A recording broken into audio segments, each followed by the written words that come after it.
Question number 1 हमारे पास है the SI unit of heat is joule. ठीक है, the SI unit of heat is joule. आउज़ु बिल्लाहि मिनश शैतानिर रजीम, बिस्मिल्लाहिर रहमानिर रहीम। अस्सलाम वालेकुम, मेरा नाम है दिल अहमद और आप देख रहे हैं प्रेप एकेडमी का ऑफिशियल यूट्यूब चैनल।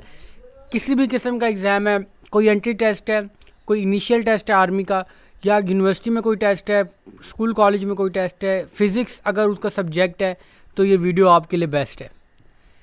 मेरा नाम है दिल अहमद और आज जिस सीरीज़ के मुतालिक मैं आपको इंट्रोड्यूस करवाने जा रहा हूँ, ये एक ऐसी सीरीज़ है जिसमें इंशाल्लाह हम पूरा फ़िज़िक्स का एक समझ लें कि 9, 10, फर्स्ट ईयर, सेकंड ईयर और एडवांस लेवल बीच में डिस्कस करेंगे।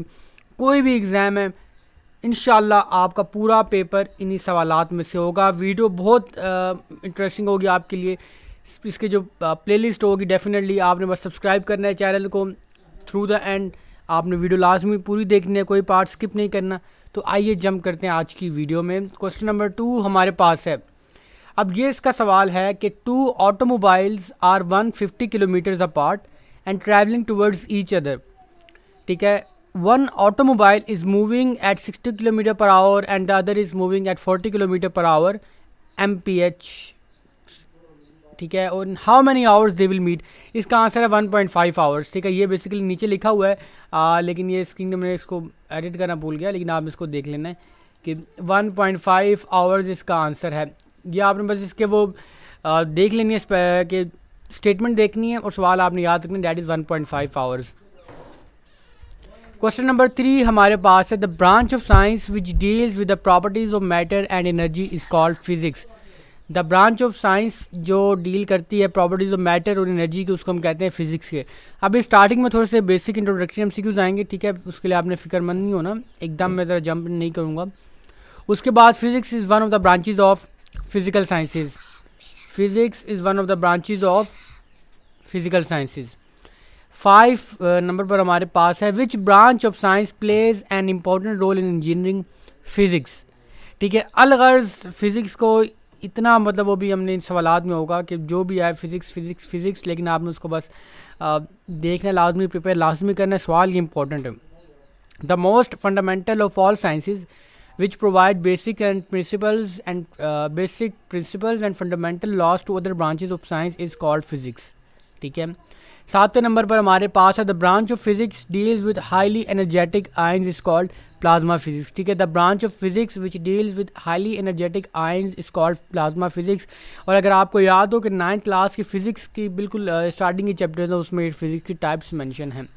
8वें नंबर पर हमारे पास जो सवाल है the branch of physics deals with nuclear particles such as neutron, protons and nucleus, इसको हम कहते हैं न्यूक्लियर फिजिक्स। ठीक है, ऐसी ब्रांच जो न्यूक्लियर पार्टिकल को डील करती है, न्यूट्रॉन, प्रोटॉन और न्यूक्लियस वगैरह को, उसको हम कहते हैं न्यूक्लियर फिजिक्स। 9वें नंबर पर हमारे पास सवाल है the branch of physics which deals with the properties of gravitational, इसको हम कहते हैं फील्ड थ्योरी। इसका आंसर क्या है? Field theory. 10वें नंबर पर हमारे पास सवाल है the branch of physics which deals with the living things is called biological sciences. ठीक है, the branch of physics which deals with the living things is called as biological sciences. और 11वें नंबर पर हमारे पास जो सवाल है वो है the physics of moving charge particles is known as electrodynamics. ठीक है, the physics of moving charge particles is known as electrodynamics. और इससे पहले जेंटलमैन जो 12 नंबर पर सवाल है वो पहले हमने इससे क्या पढ़ा, आइए 10वें नंबर पर हमने पढ़ा कि विच डील्स विद लिविंग थिंग्स, उसको मैं बायोलॉजिकल साइंस, जो डील करेगी इलेक्ट्रिक चार्ज पार्टिकल्स उसको हम कहेंगे इलेक्ट्रोडायनेमिक्स। उसके बाद है कि study of living science which relates with study of living science relates with biological science. और इससे पहले हम नेक्स्ट क्वेश्चन की तरफ बढ़ें, एक छोटा सा रिमाइंडर आप लोगों के लिए, अगर आप चाहते हैं कि फ़िज़िक्स के बेस्ट प्रिपरेशनल मटेरियल आपके पास हो, अगर आप अपनी तैयारी को बेहतरीन बनाना चाहते हैं तो आप परचेज़ कर सकते हैं हमारे subject wise best preparational notes material जो हमारा है। और अल्हम्दुलिल्लाह बहुत ही बेहतरीन है, आपके टेस्ट में बहुत ज़्यादा बेनिफिशियल भी रहेगा आप लोगों के लिए। इसके डेमो नोट्स भी हम प्रोवाइड करते हैं। ठीक है, तो आपने बस मुझे नीचे डिस्क्रिप्शन में आपको मेरा नंबर होगा, आपने वहाँ पर मुझसे कॉन्टैक्ट करना है। इंशाल्लाह आपको मज़ीद डिटेल्स भी दे देंगे, सिर्फ 500 रुपीज़ में इंशाल्लाह आप लोग इसको अवेल कर सकते हैं। अगर आप इस चैनल पर नए हैं तो मेक श्योर करें कि आपने इसको सब्सक्राइब लाजमी किया हो और बेल आइकन का बटन दबा दें ताकि हर नई आने वाली वीडियो को नोटिफिकेशन आप तक पहुंचता रहे। Coming towards the remaining part of the video gentleman, 13 number पर हमारे पास है the first book of physics was written by Aristotle.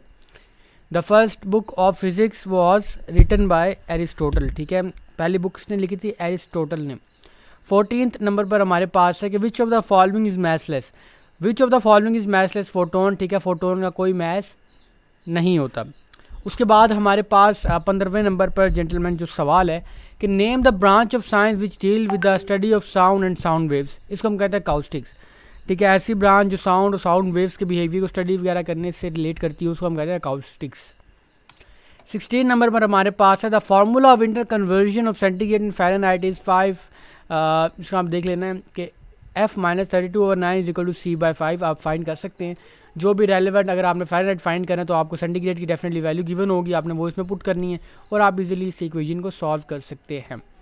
17वें number पर हमारे पास सवाल है the coefficient of linear expansion is equal to delta L is equal to alpha L delta T, ठीक है। The coefficient of linear expansion किसके equal होता है?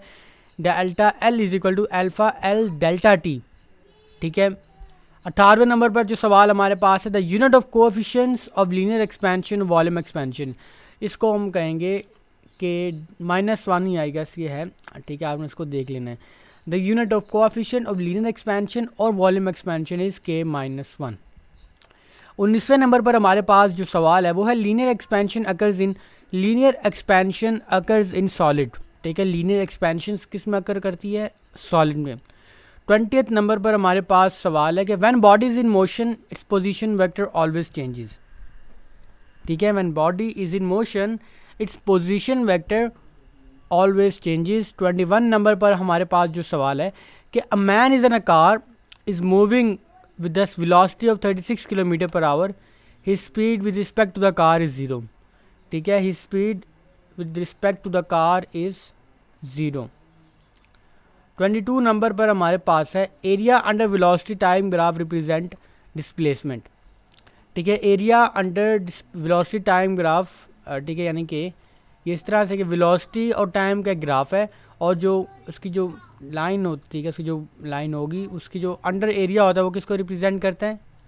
डिस्प्लेसमेंट को, ठीक है।